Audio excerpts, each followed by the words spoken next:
What would you give your stress level 1 to 10? Just in this moment. So I'm hearing a 3. Who said 3? You're not old enough to have a 3 stress level. You're supposed to be like 80 before you realize that all the crap you worry about isn't worth worrying about. And then you can have a 3 stress level where you just don't care. I can't wait to get old and just not care. That'd be great. You're too young for that. But somebody said 10. Did you say 10? And I'm not going to ask you why. In fact, I don't even have to. All right, here's what we'll do. We'll do another one real quick. I know this is personal, but at every location, play along. Just close your eyes. Get the thing on your mind that is the greatest source of stress in your life at this very moment. And you better not be picturing me. All right, get it on your mind. What is the single greatest source of stress in your life? We'll broaden it a little bit. Not in this very, very moment, but in this season of your life. All right, you got it? Now, open your eyes. You're gonna be shocked, but I know what you were thinking. I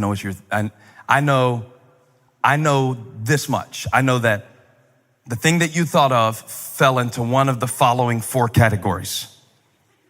Okay, it was either related to a place, a pace, a problem, or a person.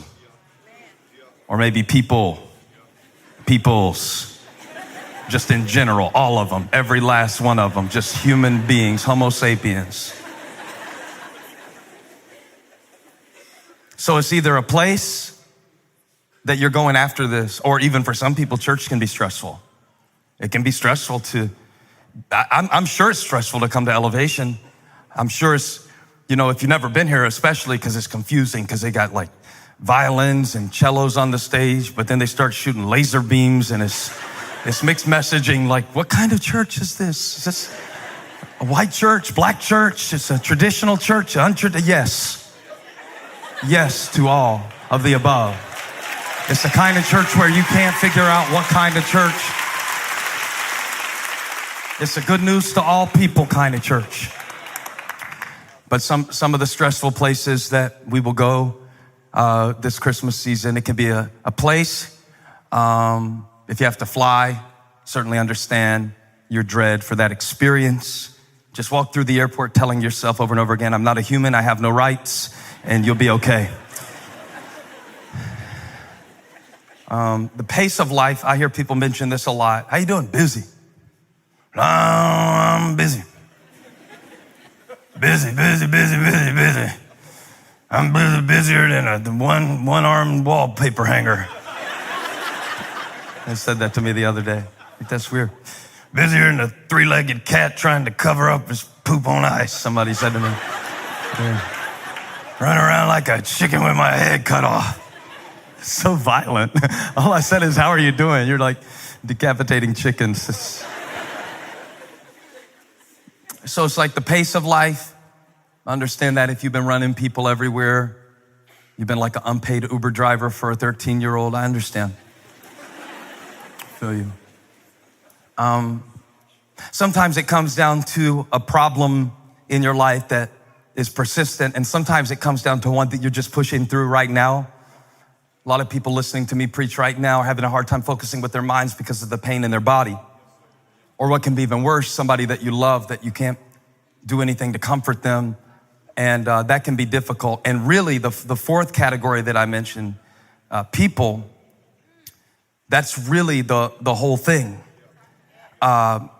Which is why when I asked you to imagine in your mind the source of your stress, the greatest source of your stress, I was very clear. I said, imagine it, because some of you would have started pointing if I would have let you, which is a bad idea.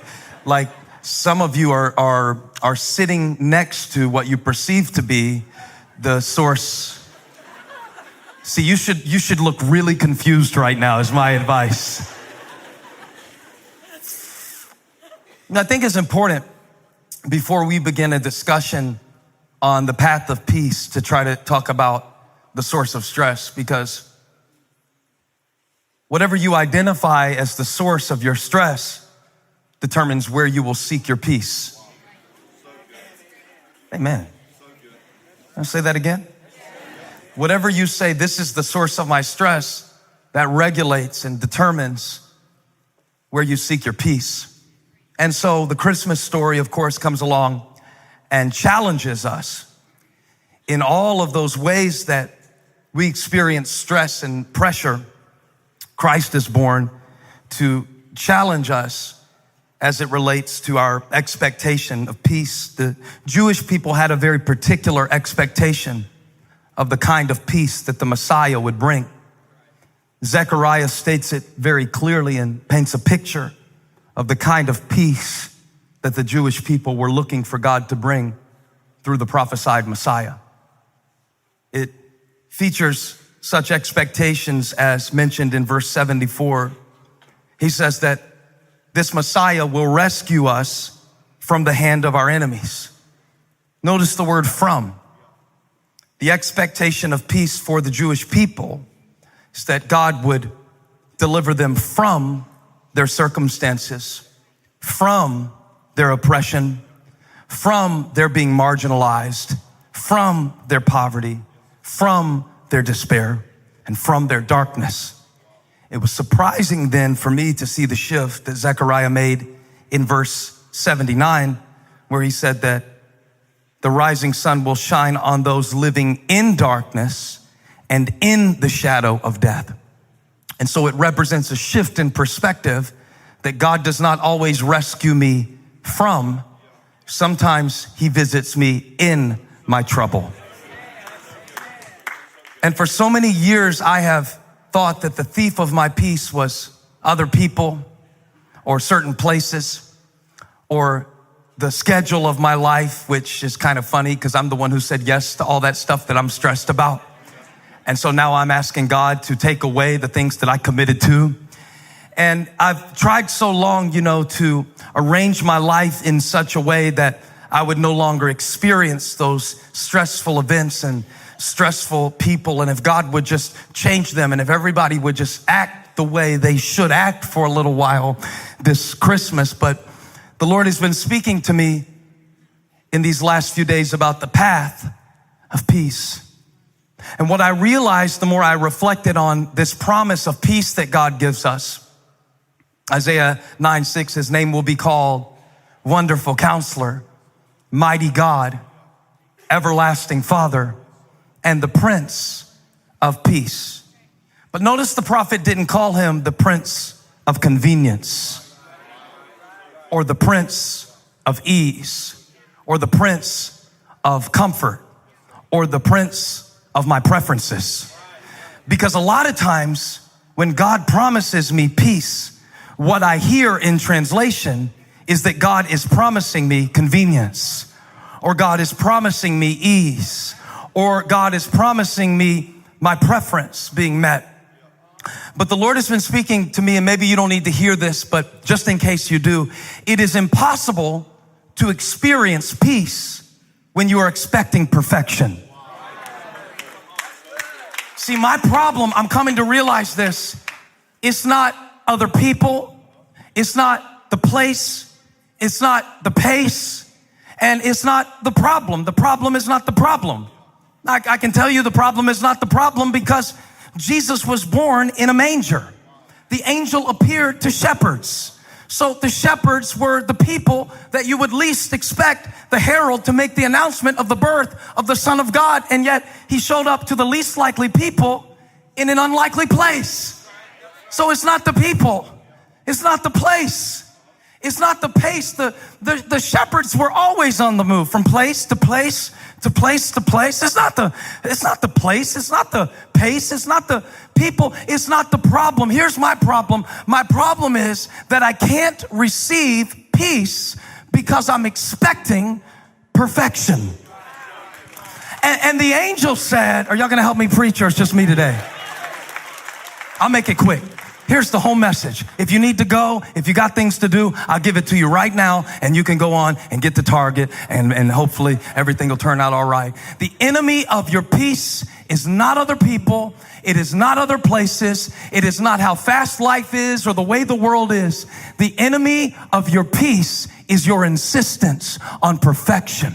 And when heaven came down and appeared to humanity, it was not in the form of perfection. In fact, God did not come down looking like a deliverer. He came down looking like a dependent. He came down as a baby. And so when the Prince of Peace came, he didn't come dressed in power. He came in Pampers. Why? Because God wanted you to know that he's going to bring you peace, but not like you expected him to bring it.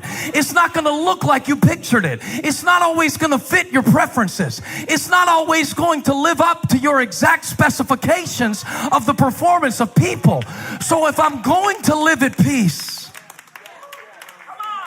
I've got to surrender my expectation of perfection.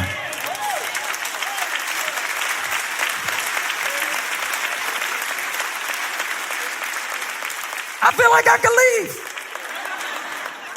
Every Christmas party is going to be so much better that you attend because of what I just told you. Every place you set your foot over the next 3 days is going to be so much more peaceful because you. All you got to do is go to dothenewyou.com, get the book, and you'll unlock the entire library. This is going to be a resource to help you. I can't wait to share it with you. And in the meantime, go to dothenewyou.com and you'll get them all. Now enjoy this moment. This is one of our favorites.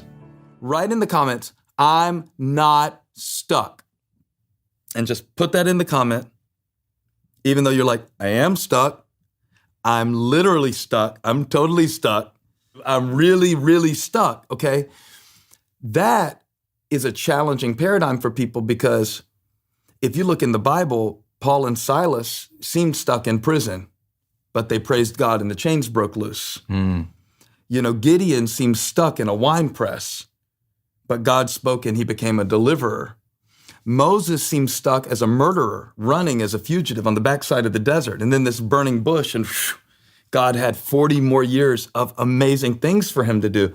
And all of these people felt stuck. So I want you to tell me what were your reflections on this first mindset, I'm not stuck unless I stop. Do you agree with it? How do you see it? How do we summon our way through that? And let's really dig into this first mindset. I love it. I love every section of this chapter because it reminds you that everyone feels stuck.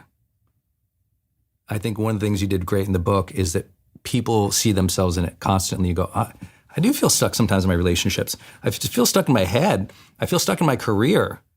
What am I gonna do? And a lot of people, they feel like that stuck is permanent. Mm-hmm. Like, hey, I'm working hard, but I'm stuck. So there's not lack of action for them. They're like, I'm going to work, but I feel stuck. I'm working hard, but I'm not earning more. I feel stuck. And what ends up happening is the more you feel stuck, the more you spin in doubt. Wow. And so when you're stuck, you spin. Write that down. Yeah. When you're stuck, you spin. Yeah. And people always mistake the signal for doubt as a signal to stop.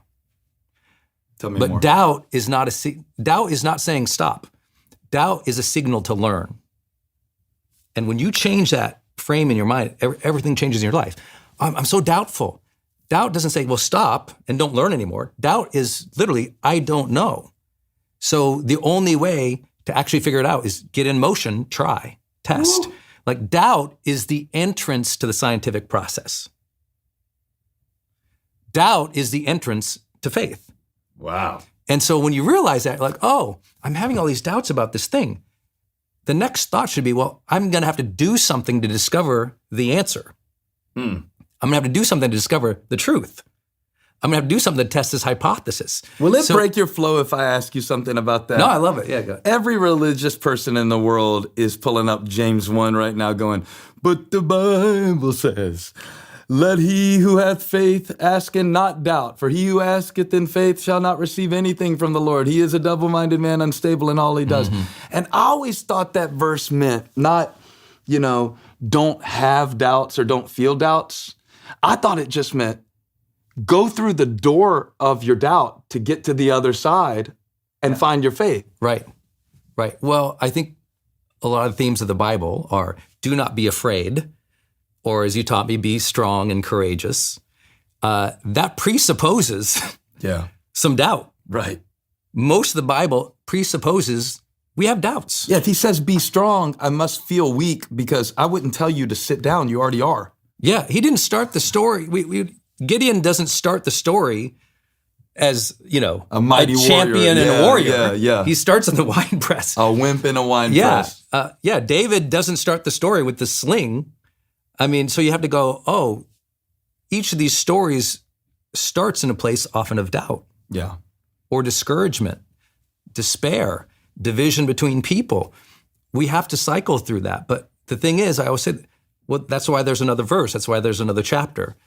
It's why there's something more. It's like the story might begin in doubt, but the story doesn't stop there. And we have to remember that in our own lives. And so what I loved about this first chapter where he's saying, I'm not stuck unless I stop, is you unlock a lot of reasons that people should not stop and realize that they can change. I love how you talk about, you can defy your default. Yeah. That maybe your default was to stop or to do these bad negative behaviors, but you can work your way through them. You can change, you can shift. And I think that's a hopeful message for a lot of people because they really do believe that they're stuck, and stuck is a place of permanence. When what your book is teaching them, stuck was a mindset. Mm-hmm. And you can change your mind, so you can change your life. Yeah, when you say stuck, you're probably thinking of all the people that you've coached who basically thought they had gone as far as they could go. Mm-hmm. Whether that's in their business or whether they had wrecked their personal life building their business. And part of what you do is to walk into somebody who goes, and I've heard you say this phrase before, I love it. You go, I've tried everything. Right. Right? Yeah. And you go, oh yeah? Everything? Yeah, I've tried everything. And then walk through it because you have an exercise you make people do that I love. Yeah, it's like, well, I tried everything. I'm like, awesome. I'm so excited. And I get really encouraged for them. And I say, well, if you tried everything, show me the list. And they go, what do you mean? I said, well, show me the list. You tried everything. I mean, if you tried everything, then you must have kept a list really detailed of all the things you tried because, of course, you'd have to know what's mutually exclusive. You'd have to know what you tried and didn't work, and you'd have to adjust and do it over again, so show me the list. And most often people will go, well, I tried once or twice, and I tried the same. Well, I asked my boss for a raise on Monday, I asked him on Friday. Asked him the same way, every time, all the time. But I've been asking, so you've been asking, okay, but you haven't been adding new value. So it's like you tried one strategy, and you hit it 50 times, and you didn't adjust it from another way. You haven't tried everything. You tried what you knew. Mm-hmm. You need to get perspective or approach it in a different way. And I think often too, people when they think of stuck, they think of just negative things. I'm stuck in a bad marriage. A lot of people are stuck in a very happy marriage. And what I mean by that is they don't need to leave the marriage. They have to learn to be different. Try a new angle to find the happiness, the fulfillment, or the intimacy in the marriage. So what I mean by that is sometimes people, they're just at a plateau. They're actually successful. They're actually doing well. Things are good. And a lot of high performers are going, oh, you're doing well. You're actually high performing, but there's this next level for you. And I think that I actually got that out of the book as much as I got out of, oh, I'm in despair, I'm troubled, things are bad. What I also took from the book was, things are going well, but there's a new level for me when I'm in a greater connection to my faith. Speaking about plateaus, you have this great statement in the book, don't argue for your limitations. Yeah. What do you mean by that? Because I think a lot of people, they are stuck, but they're stuck in their own limitation. I heard a motivational speaker say it one time. He said, if you argue for your limitations, you get to keep them. Oof. And that convicted me because I realized how many times I do it. And I don't know if I'm arguing with God like Moses did. God, I can't speak, send somebody else. I don't feel like I'm arguing with God.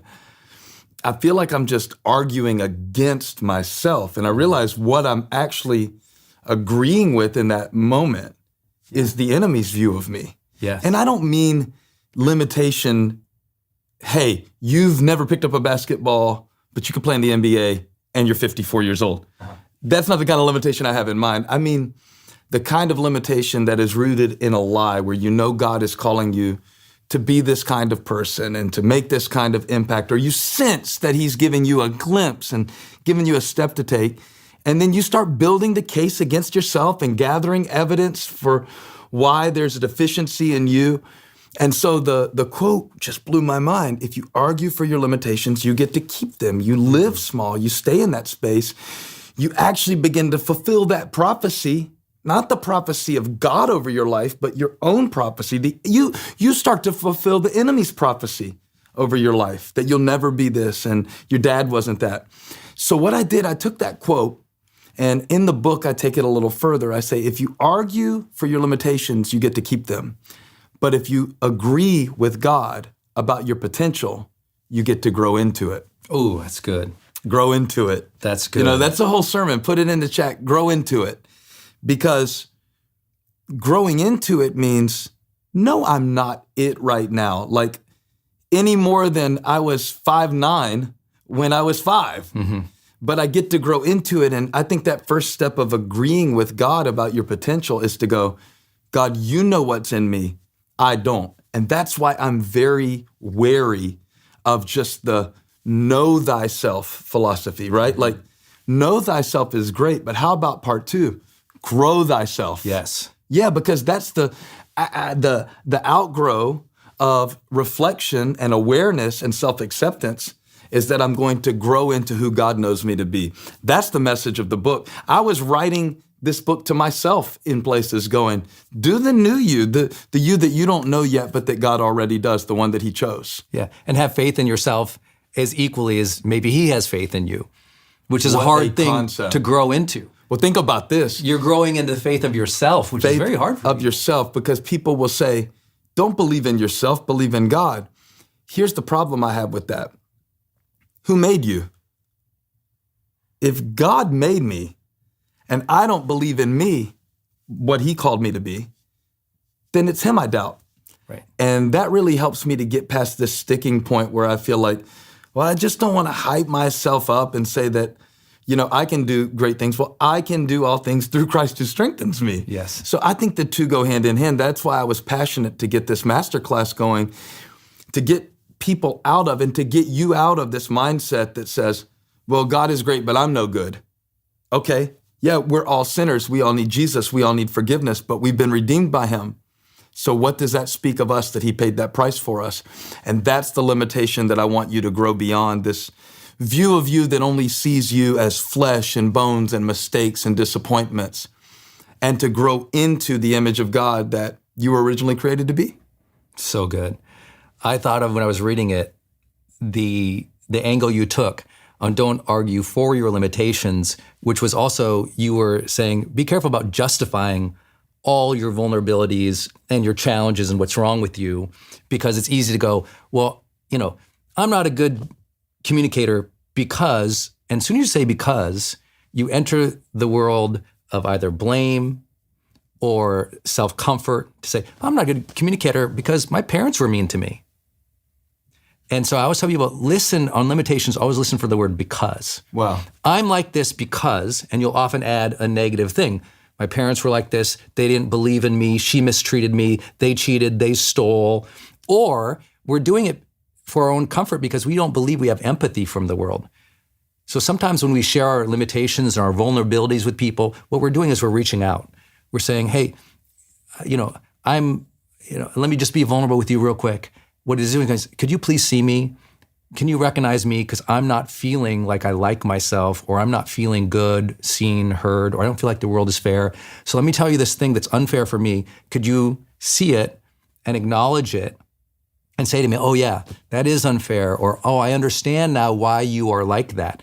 And the whole conversation suddenly does something funny. It justifies and sets concrete around the limitation. Wow. Suddenly, we have verbalized the reason, because we've verbalized the reason for the limitation, and now we coalesce around it, and we actually just made it stronger. And so empathy can be like that, which we don't talk about in the modern world. Sometimes overly placating to people's, vulnerabilities or limitations and staying on it and stewing on it all day doesn't actually move them through. It's often the difference in my career of, as we'll share, the difference sometimes between a therapist and a coach. Both absolutely necessary, and I'm a huge mental health guy. But there is a difference. Sometimes we'll spend more time over here in a therapeutic context, and a coach is going to try to move you through that limitation a little bit more aggressively. Not that either is right. Both can be really wrong. But I think it's just a casual way to say to people, be careful of just always talking about the limitation and arguing for it and seeking to get empathy and understanding and comfort, because all of a sudden you miss the ability to move through it. And I thought that the movement through the book that you took people on was so powerful because you didn't let them sit there. Well, thank you for saying that, because when I wrote the mindset, I'm not stuck unless I stop, I thought this could come across really callous to somebody who just found out, like, I'm never going to be able to have children, or I'm never going to be able to fulfill this dream, or I'm never going to have my health back like I did before, or this person has gone out of my life. Like, I lost my dad, and in this area of my life, I do feel like there is a limitation. Well, there is a loss.